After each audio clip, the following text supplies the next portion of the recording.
Welcome to Planet Poetry. I'm Peter Kenny. And I'm Robin Houghton. And in this episode, Peter talks to Robert Hamberger about his poetry collection, Blue Wallpaper, and also his lovely memoir, A Length of Road, subtitled Finding Myself in the Footsteps of John Clare. And if that's not enough, we delve into Ian Duig's new and selected poems, and we get a bit grave with Thomas Gray. But before that, let's hear Peter's interview with Robert Hamberger.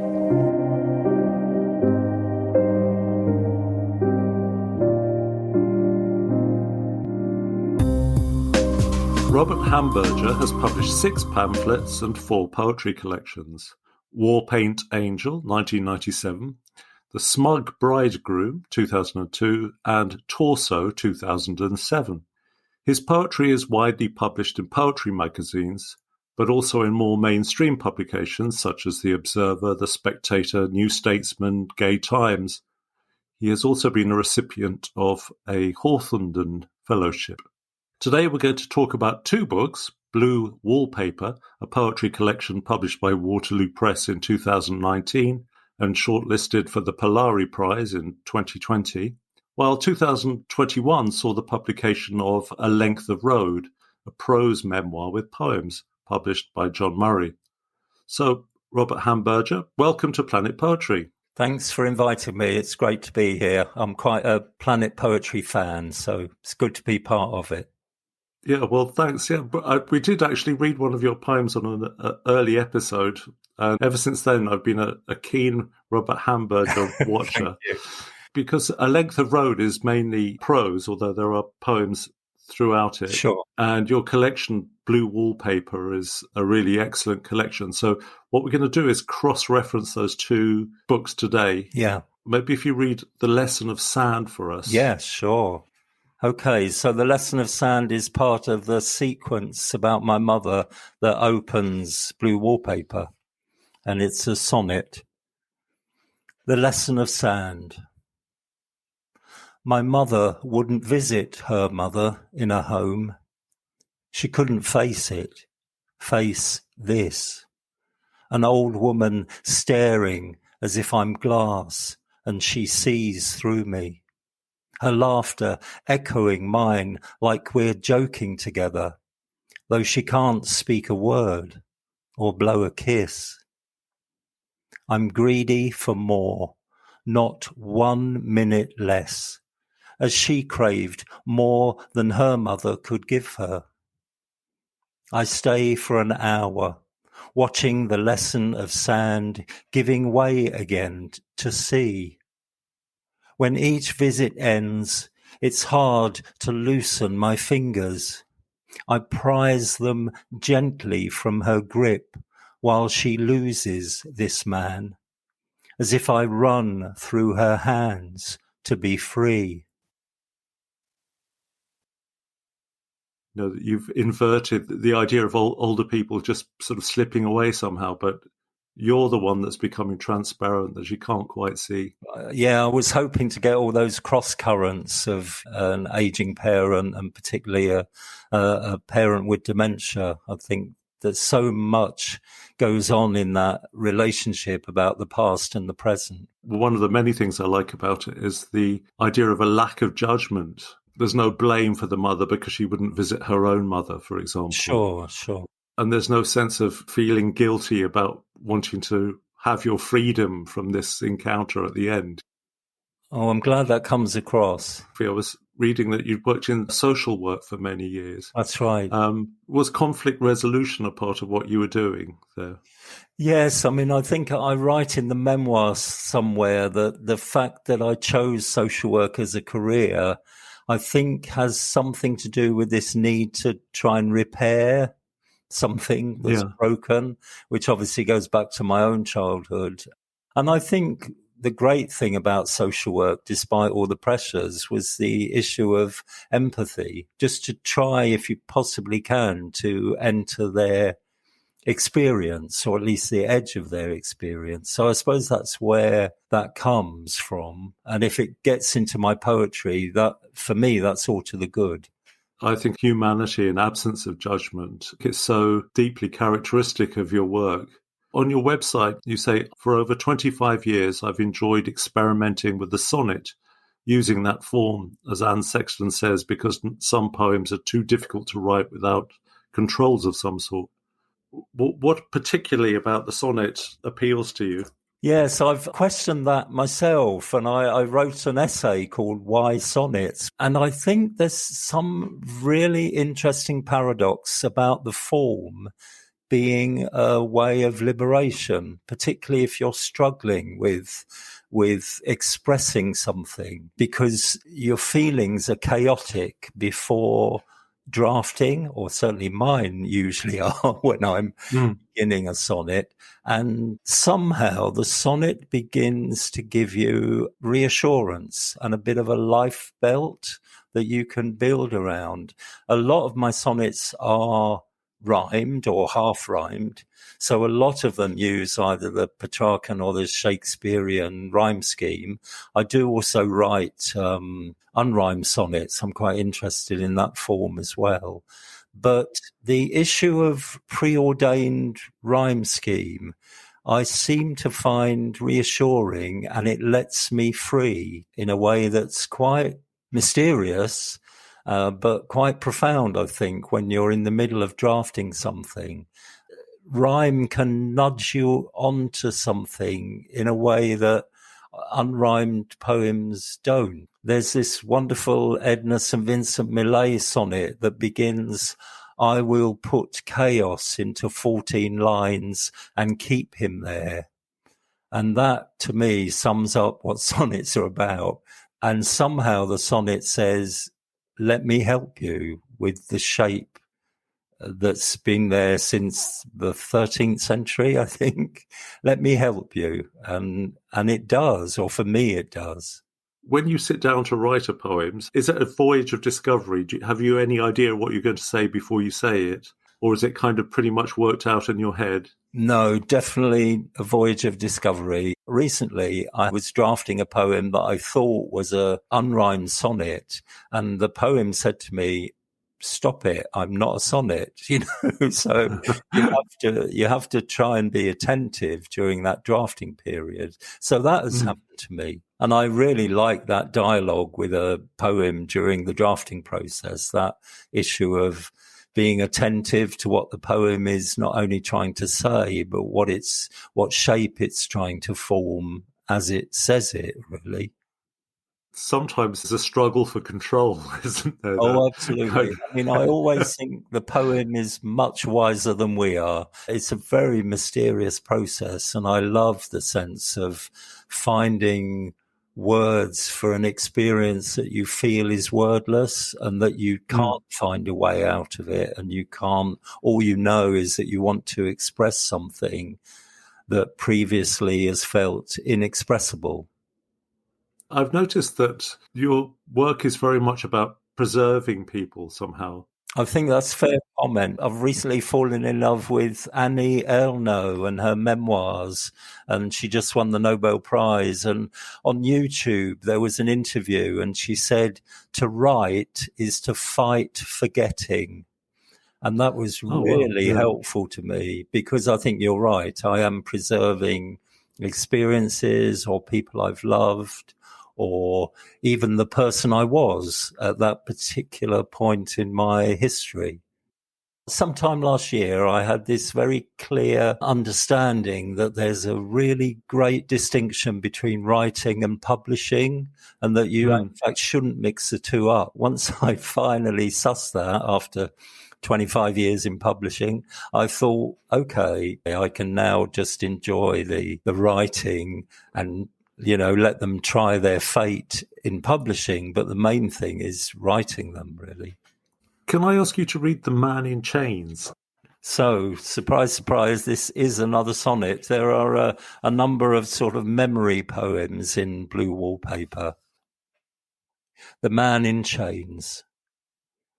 A stone's throw from where Anne Boleyn lost her head, the man in chains gathers a crowd.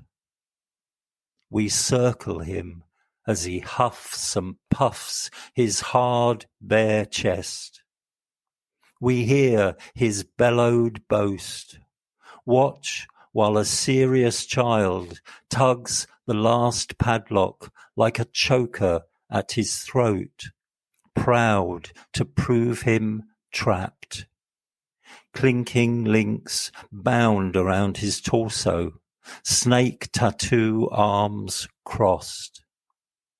The fight begins, a struggle with himself. Is this how much it costs to be a man? He writhes and wrestles. We stare as if he's smelting, metal loosening from his skin like broken keys. He steps free. We pay him off. Each coin spins the head of a silver queen. An amazing poem. It makes me think of pictures by William Blake. Sure. You can imagine as a child, it was just fascinating, this spectacle of this man near the Tower of London, being wrapped up in chains and fighting with himself. It was just incredible. You can make it seem like there's a parallel with male identity somehow, that struggling against all these oppressive chains, but there's a reward at the end of it, these coins. I'm glad that comes across because, it felt like this was the patriarchy, really, that this poor bugger was struggling with. As you know, there's lots of concern about young men and mental health, the way masculinity has trapped them, I think, in not being able to own their feelings or even share them.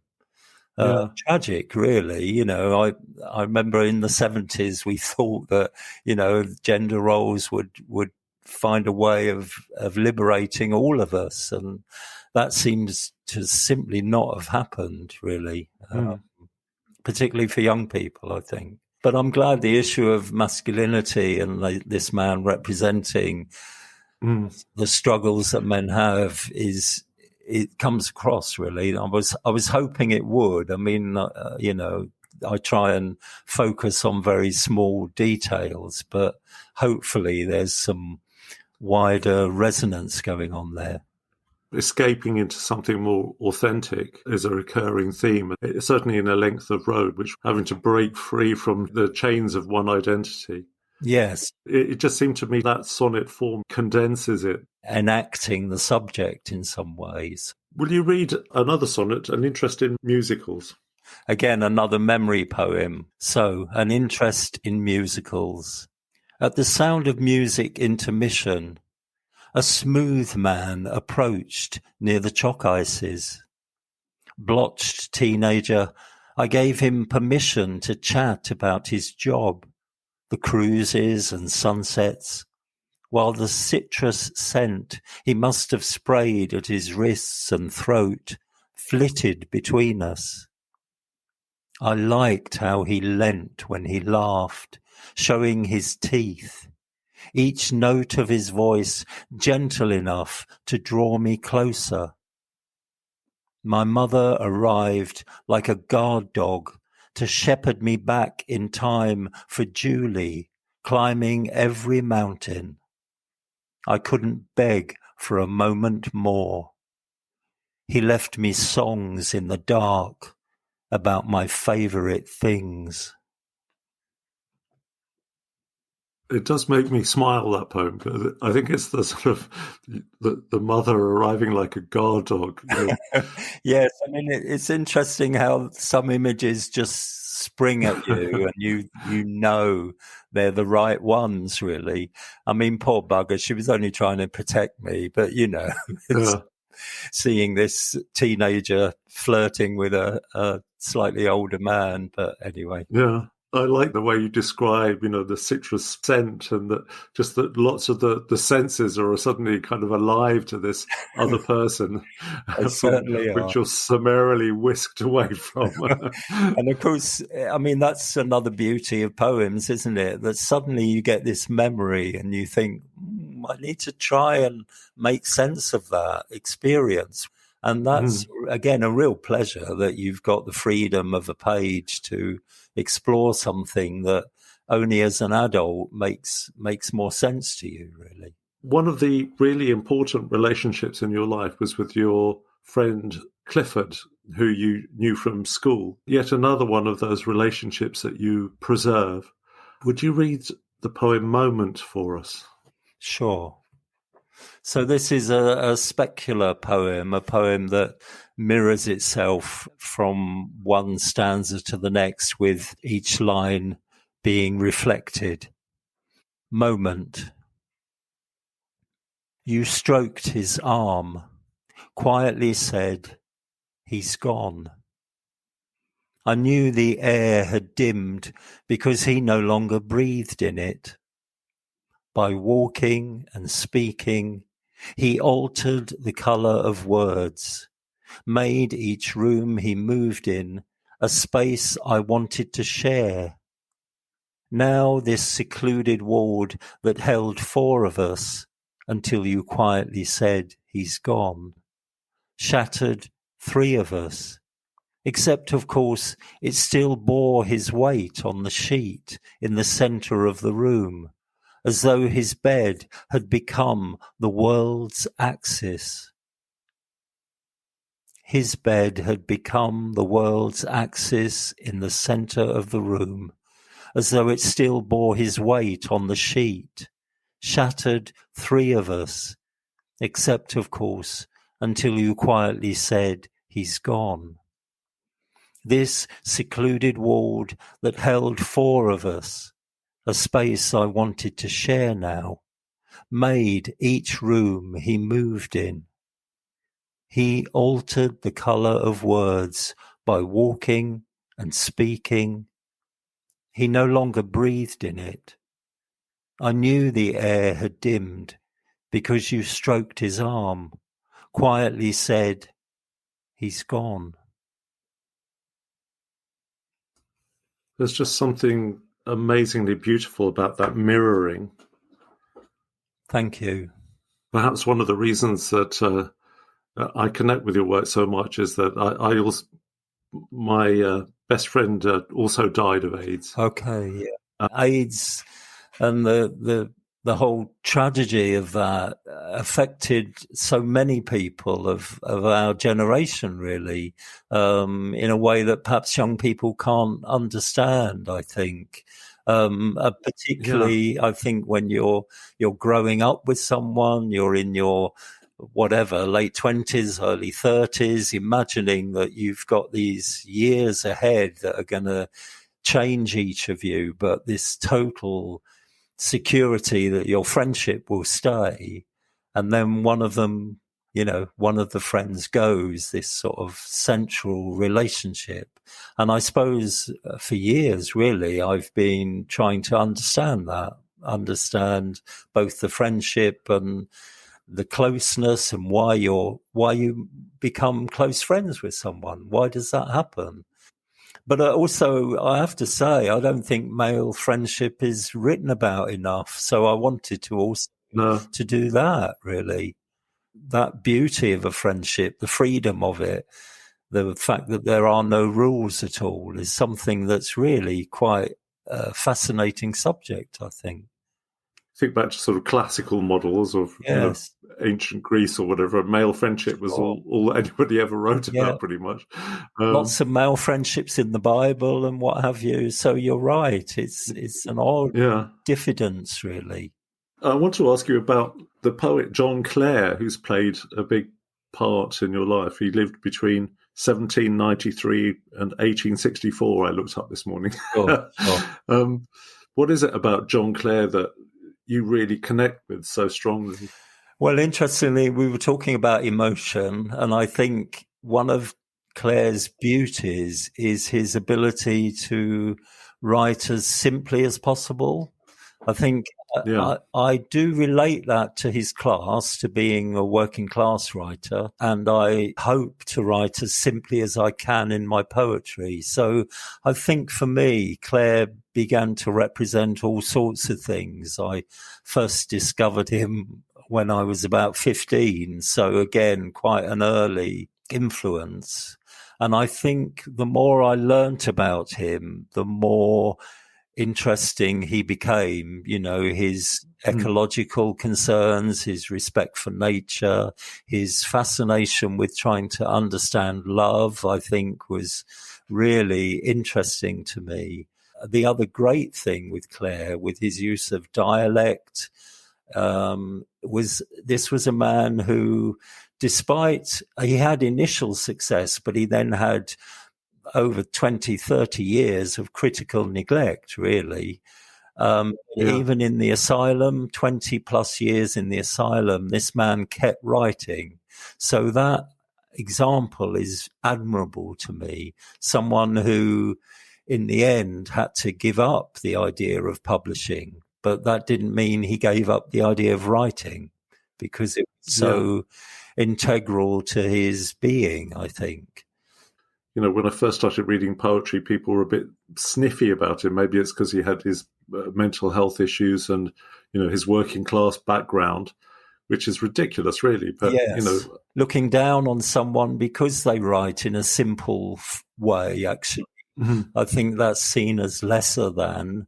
Whereas actually his work is incredibly complex. It's just that he uses this simple exterior to get across some really important messages.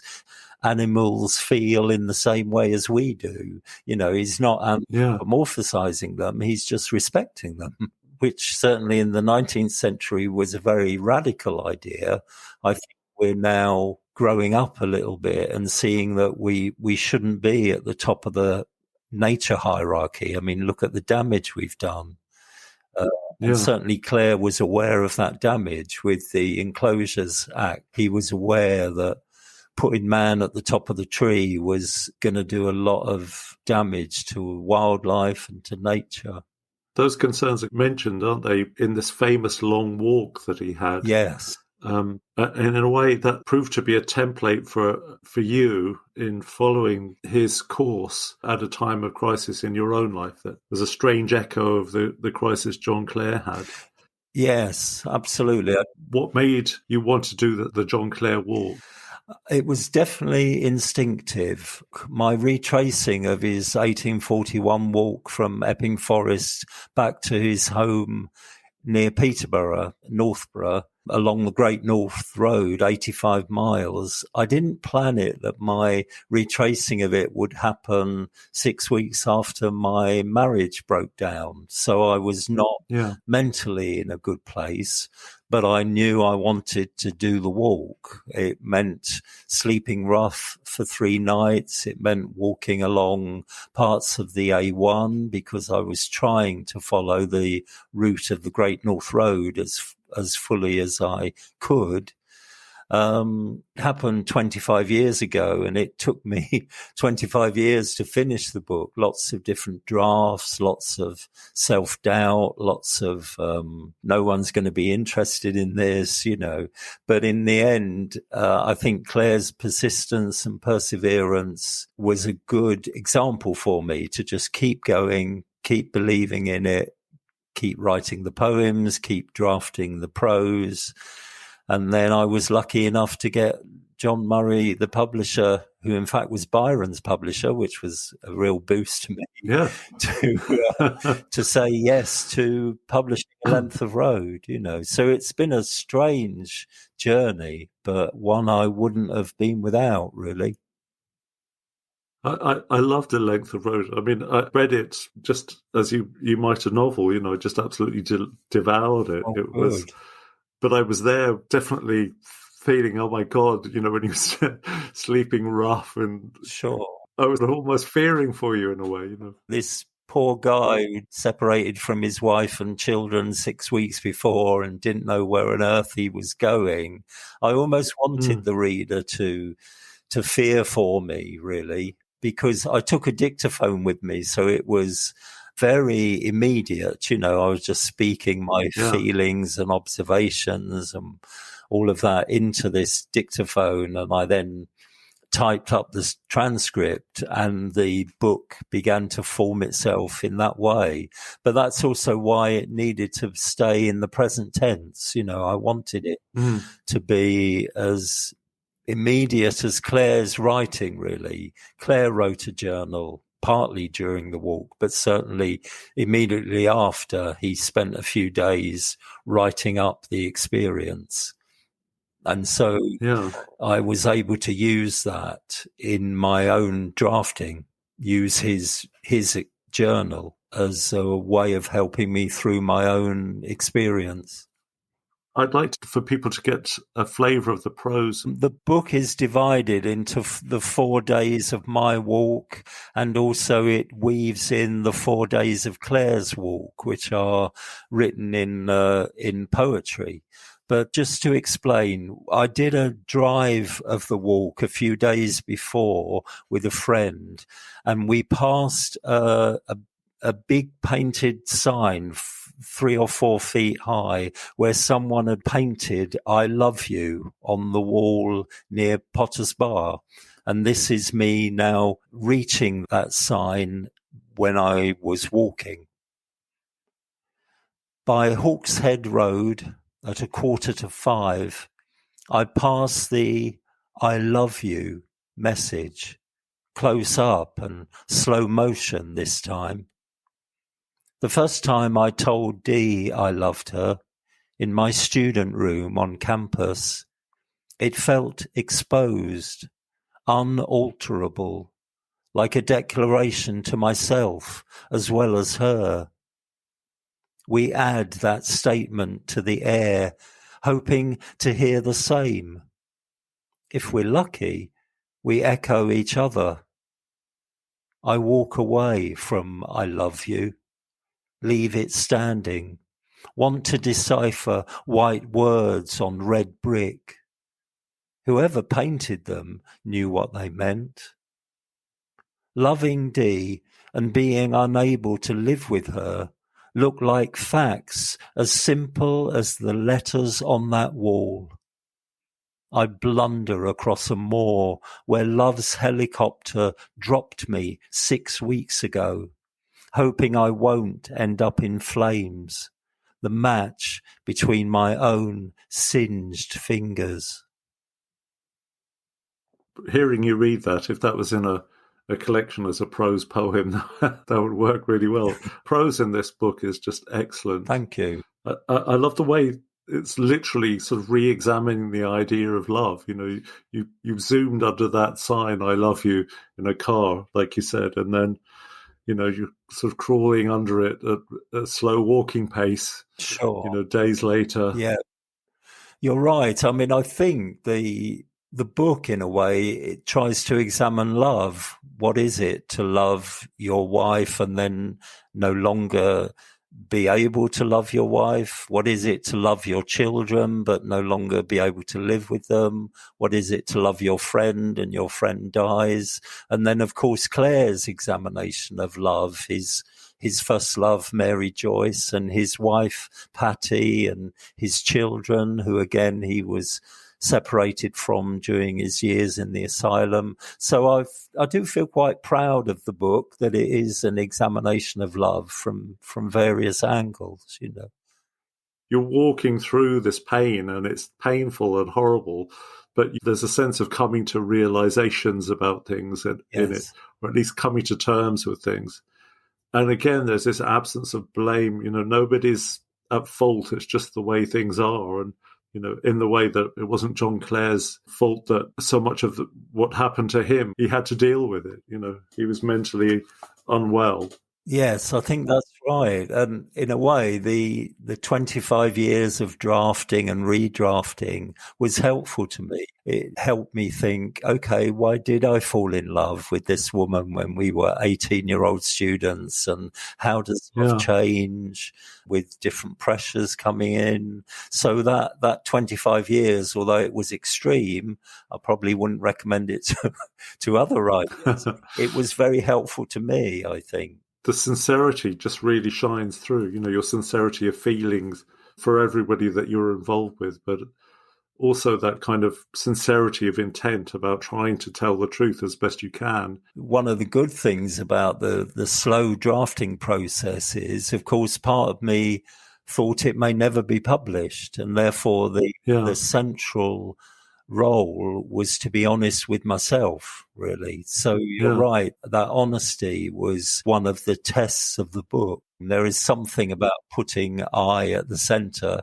the temerity of doing that, But also, if you're going to do that, then you need to scrutinise the self, really, as honestly as you can. You don't ask for anybody's pity. No, sure. We've all seen writing where what I think of as like a poor me kind of approach. Yeah, good. I mean, that's never my intention. I suppose you're almost thinking, well, this can happen to anyone. And often, of course, marriage breakups do happen to lots of people, unfortunately. So it wasn't about trying to gain the reader's sympathy at all. It was purely about trying to understand a difficult experience, about going through it, but also coming out of it, and learning from it and moving forward. Perhaps we should hear one of the poems you wrote that arose from that journey, from A Length of Road. Yes, I'll read a poem from the fourth day. There are 28 poems in A Length of Road. Most of them are in John Clare's imagined voice. It took me a while to find a voice that felt like Clare's without pastiche, really. And they all, or virtually all, start with an epigraph from Clare's own journal. So this one is called The Name of Any Place. And Clare's words are, I don't recollect the name of any place until I came to Stilton, where I was completely foot-foundered and broken down. And I should also say that Clare had delusions sometimes that he was Nelson or Byron or Shakespeare, and in a way some of that comes into this poem. So, The Name of Any Place. Let me stop. End here. I'd as soon call this place home as anywhere. Gather stones, build a fire tonight, plait willow twigs for a roof perhaps, snore to the sky till it rains and my throat's a gutter. I'll count grass stalks, numbering the hairs on my head. What happens if one follows two?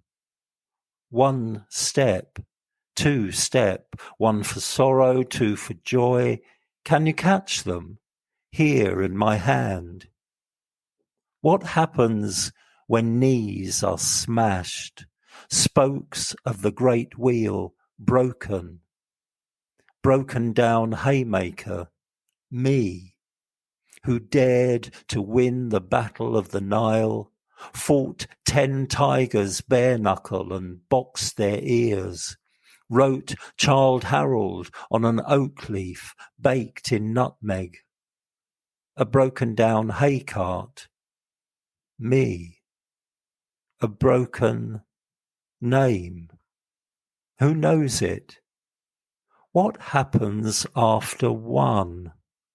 What glories of the Nile, what battles lost and shipwrecked, what battles wrecked my name. I love the way the form breaks down at the end as well, that sort of, what battles wrecked my name. The words are just floating on the page, mirroring a dissolution of identity. Yes, when I first drafted it, I knew I wanted it to almost disintegrate across the page. That's such an imaginative inhabiting of John Clare. It took me a long while to get that voice. I took lots and lots of drafts of the first poem in Clare's voice. I knew it was really important to get the sort of mental dissolution, and as I said, not to pastiche Clare really. So I'm glad that comes across. So if we return to Blue Wallpaper, a poem Leaving the Party Early, which I find really cheerful. Sure, I'll read that. So, leaving the party early. My dead friend said, why not leave the party early? So, on the stroke of midnight, before I become a pumpkin or mouse, without dropping a glass slipper, I abandon the songs I barely know, and hear, through open windows higher than myself, Dancing Queen, where I'd been a dancing queen 10 minutes ago. The freedom of walking away, dodging the cars when lights are green. I eat a kebab, me, a vegetarian for 30 years, with no one telling me not to, thinking I'll dance for as long as I choose and never leave. This idea of buying a kebab even though you're a vegetarian and just doing it for the hell of it, I find that really exhilarating. I know it's a bit transgressive, but it felt sort of it happened. It actually happened, but it also felt part of the experience of what the poem is trying to, that there are no rules really. You just do whatever feels right. And of course, it was something that a friend of mine, Clifford's partner, Andrew, also died relatively young. And I remember him saying to me, why not leave the party early, And of course, again, it's something that comes back to you with friendships where you think, okay, that's what he was saying to me, really. I'll dance for as long as I choose and never leave. Yes. There's something, it's just happy. Yes, so we need a few of those poems, don't we? So, and again, that one just ended up an unrhymed sonnet. That wasn't intentional. That I just let it go for. It only needed a few drafts. Actually, came very quickly the day after the party. So, to round off, I'd like you to read the title poem of. So this is the final poem in the collection, and as Peter said, it's the title poem, Blue Wallpaper. The boats on my bedroom wallpaper entered my days. I read each yacht sail with a finger. Their wind billows, their cream triangles made my bed a steady hull. Now I walk by the sea, having found it. As years before, I left my mother and aunt on the sand, strolled with my uncle, brother and cousin to meet the waves. The tide stayed out then and wouldn't seep back for hours. We passed men and boys digging for lugworms in pleated sand. That wide afternoon over ribbed puddles, a wet beach oozy under our footprints. The sea glimmered its crinkle of tinfoil along the horizon. Today, out in the air, I reach the top of my steps and look ahead, where 20 yacht sails, sharp as cuttlefish, flick across waves. I'm here and 100 miles away. This morning and 50 years ago rolled together, swayed in the hull like light strumming water over and over. Without blue wallpaper or my mother, without my children holding my hands, I stand at the prow of my house, a boat on the sea. Yeah, I love that sense of being the captain of your own ship, the master of your own destiny. A brilliant way to end a collection, Oh, I'm glad that comes across. That's certainly what I intended, to finally steer this crazy ship, and move it into something like calm waters. Yeah, certainly calmer waters. Yes. Well, Robert Hamberger, thank you so much for joining us on Planet Poetry. It's been an absolute delight to have you. Yeah, thanks for inviting me. It's been a real pleasure. Thanks, Peter.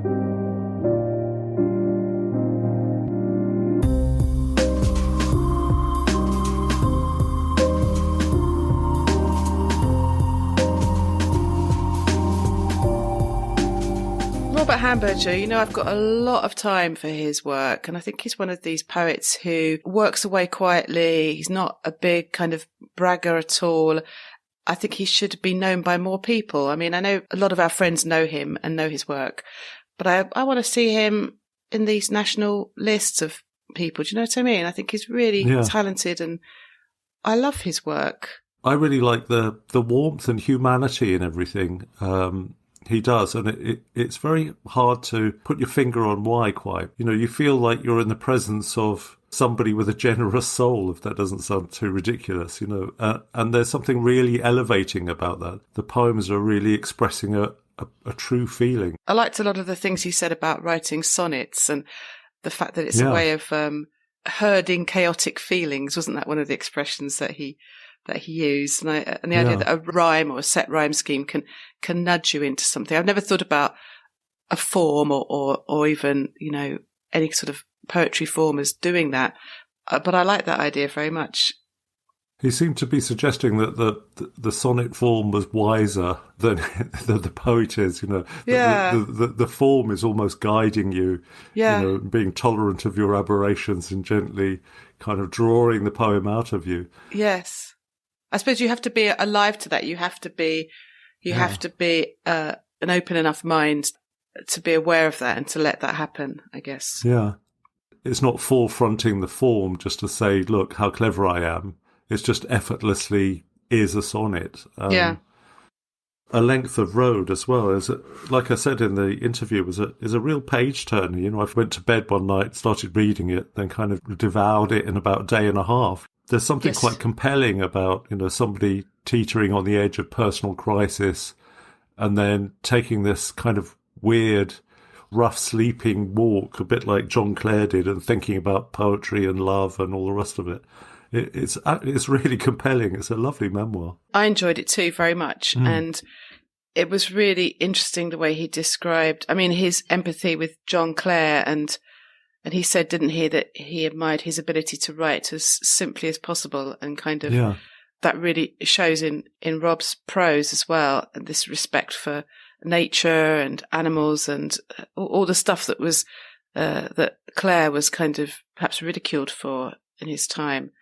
He talks very openly about the breakup of his marriage and what he was going through. So you almost feel like it's almost too intimate. You're thinking, oh my goodness, I'm reading this, but it didn't, at no time does it feel self-indulgent. It totally draws you in. You're with him the whole time. And you're right, it is a page turner because it is frightening. And he mentioned there's that he walks along the A1 for quite a stretch, and you sort of think, oh my God, you could just picture being there, walking there in the daytime, never mind at night. Yeah. I loved that section that he read about getting to the I love you message, on the road, and very clever the way he kind of weaves that into his story. It's unusual, this idea of writing in a plain way. I wouldn't describe his writing as plain, but the intention is to communicate. The intention is to talk to somebody else, to communicate something rather than impress you or, make you notice all the little curlicues in his writing. If you look at his writing, the word choices and imagery and everything works so beautifully. Yeah, yeah. I find that so refreshing. It's sort of almost egoless in a way. Yeah, I agree. And that's exactly how he comes across both in his writing and, he's also a really nice man, isn't he? But there is this gentleness and honesty and that I really admire.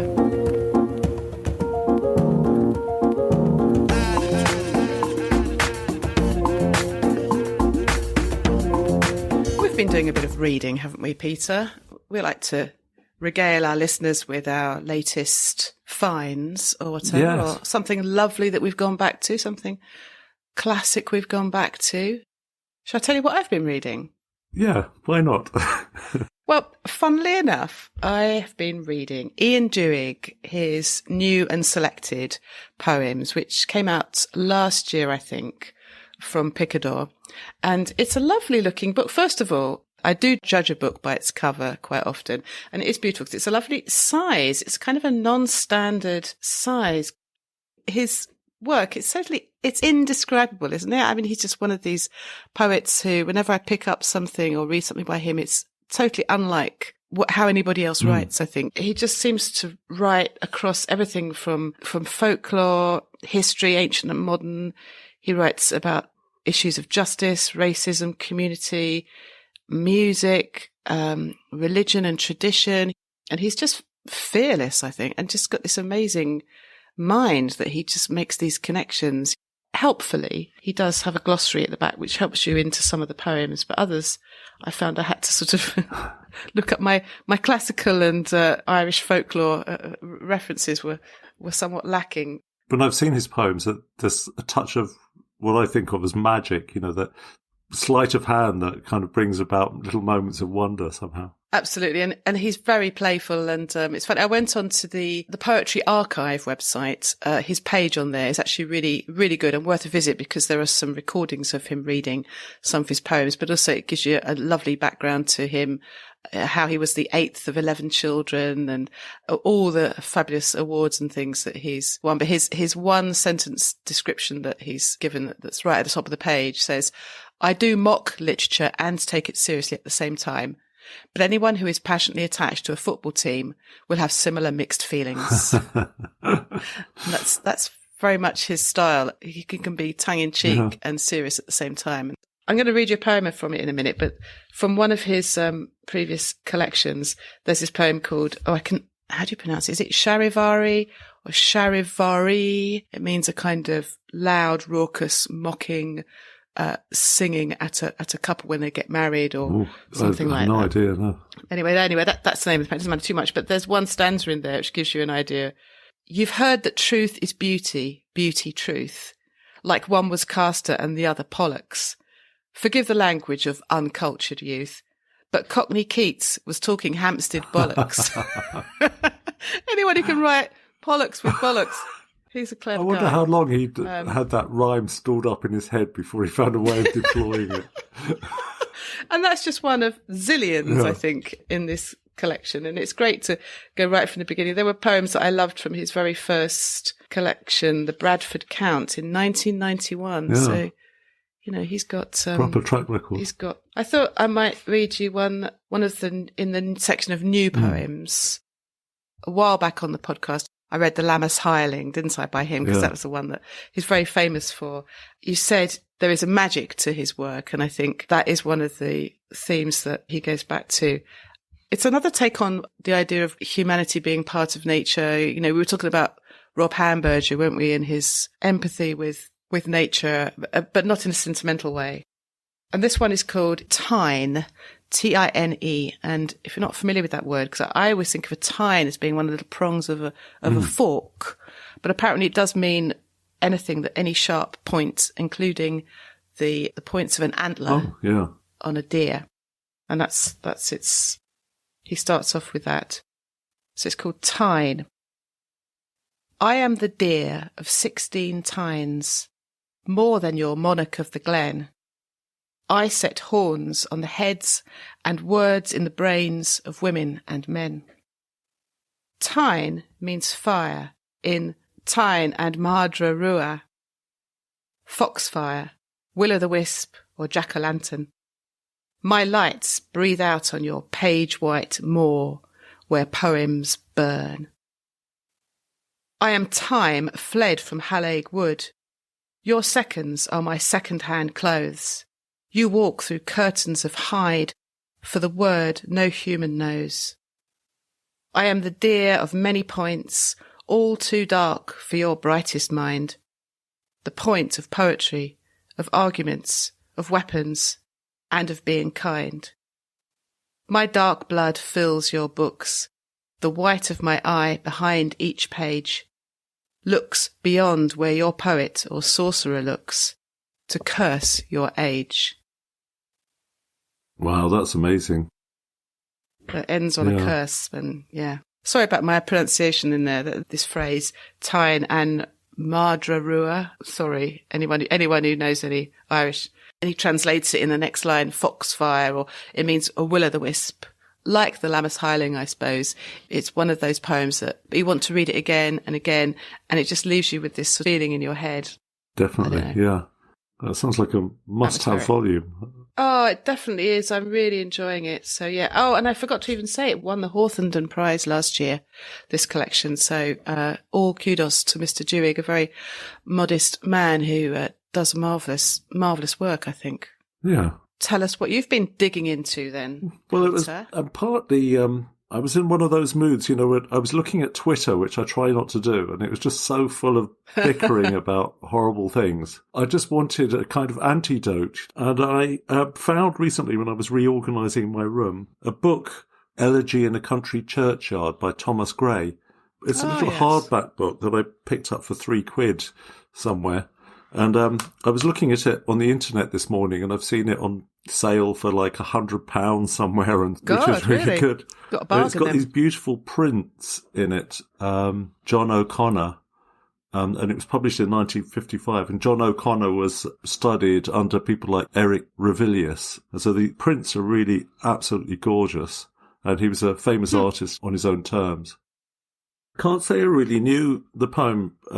I think I may have speed read it at one point many years ago, but I've been taking it to bed with me and reading it at night. It's brooding about death, somebody standing in a churchyard at dusk, and it's that kind of sense of night inevitably following day, and death inevitably following life, and so on. In the book I've got, all the lines run on, left justified, but when I've seen it elsewhere, it's actually in 32 4-line stanzas. Well, hang on. When was it written? When was it first published? First published in 1751, and it's kind of vandalism to just like run it all on like that.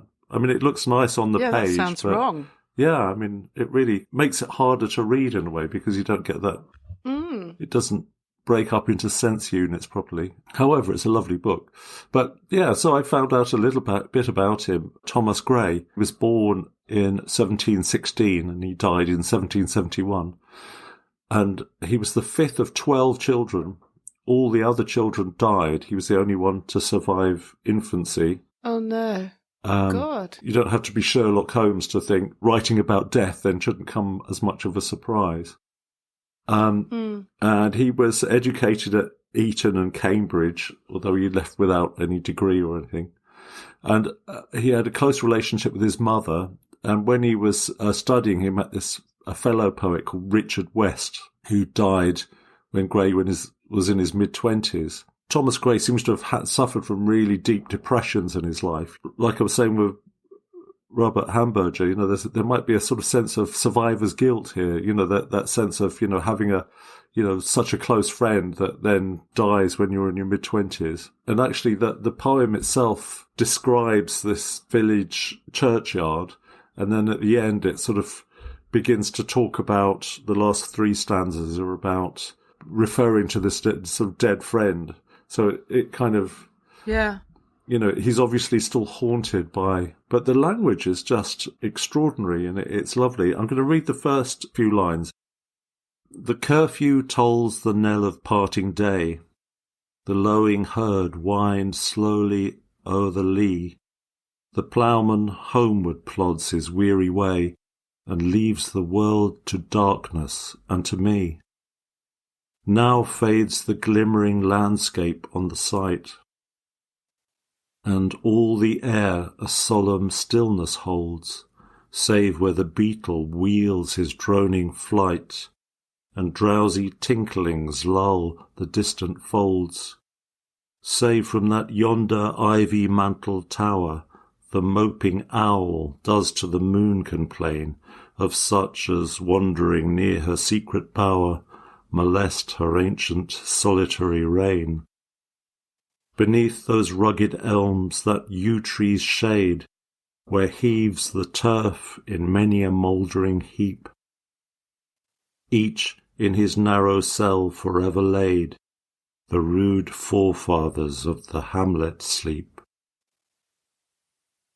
I just love that, taking in all the little details, looking around you, you're hearing all the tinkling of the bells of the cows in distant fields, and yeah, the moping owl. I liked that. And sort of a beetle, droning through the air. I mean, it's a real, apart from anything else, it's a vision of lost England as well. A totally sort of bucolic scene. But, each in his narrow cell forever laid, the rude forefathers of the hamlet sleep. And what he goes on to say is very much about whatever you do in life, who you are, we all end up in a churchyard like this. Death informs it, it's a kind of inescapable fact. The last 3 stanzas are pointed a bit towards his friend Richard West, this dead poet. And it says, "Here rests his head upon the lap of earth, a youth to fortune and to fame unknown. Fair science frowned not on his humble birth, and melancholy marked him for our own. Large was his bounty, and his soul sincere. Heaven did a recompense as largely send. He gave to misery all he had, a tear. He gained from heaven, 'twas all he wished, a friend. No farther seek his merits to disclose, or draw his frailties from their dread abode. There they alike in trembling hope repose, the bosom of his Father and his God." All comes back down to the grave and to his dead friend. Well, it reminds me of Tennyson's In Memoriam, 100 years later or whatever, In Memoriam of Arthur Henry Hallam, wasn't it? His young, talented friend who, although I think Tennyson spends however many hundreds of stanzas it is sort of saying the same thing. Very beautifully. I love it.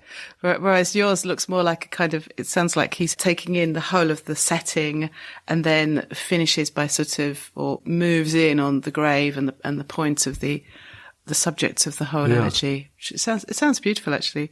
And I can see, I mean, that's that. And the famous bit that was used by Thomas Hardy for the title of his novel, Far from the Madding Crowd, it kind of starts to make sense because Thomas Hardy was very much writing about the end of that pre-industrial era, wasn't he, in the countryside, and a way of life that was going out. I feel I want to read it now. I've never read it all through. It's only 128 lines long. One of the things about Gray, which I learned, was that he only published 13 poems in his lifetime. Oh, really? Oh, I like that fact. Yeah, I mean, I'm streets ahead of Thomas Gray. But, when he published this elegy, it was a runaway success in his own time. Everyone was raving about it. He was extremely self-critical, and I like that sense of just, being such a stern critic of your own work that you'll only allow 13 of them into the world. Yeah, absolutely. Yeah, we've talked about this before, haven't we? Certain poets didn't publish a lot. Philip Larkin, I think, and I think Danny Absey as well made a comment about, one good poem a year is even more than he would have expected. Yeah. If you sort of croak with a volume of 40 excellent poems, to leave to your name, that would be marvellous. Feel wonderful. Marvellous. That reminds me, I must go into my folder on the computer and delete a lot of old stuff. As every now and again I think, oh God, if I were to die tomorrow, I don't want anyone nudging through this rubbish and thinking, oh, she might have liked a posthumous collection, and out comes all kinds of crap. So that's definitely, I've got to sort that out. I'll put it in a folder saying never to be published.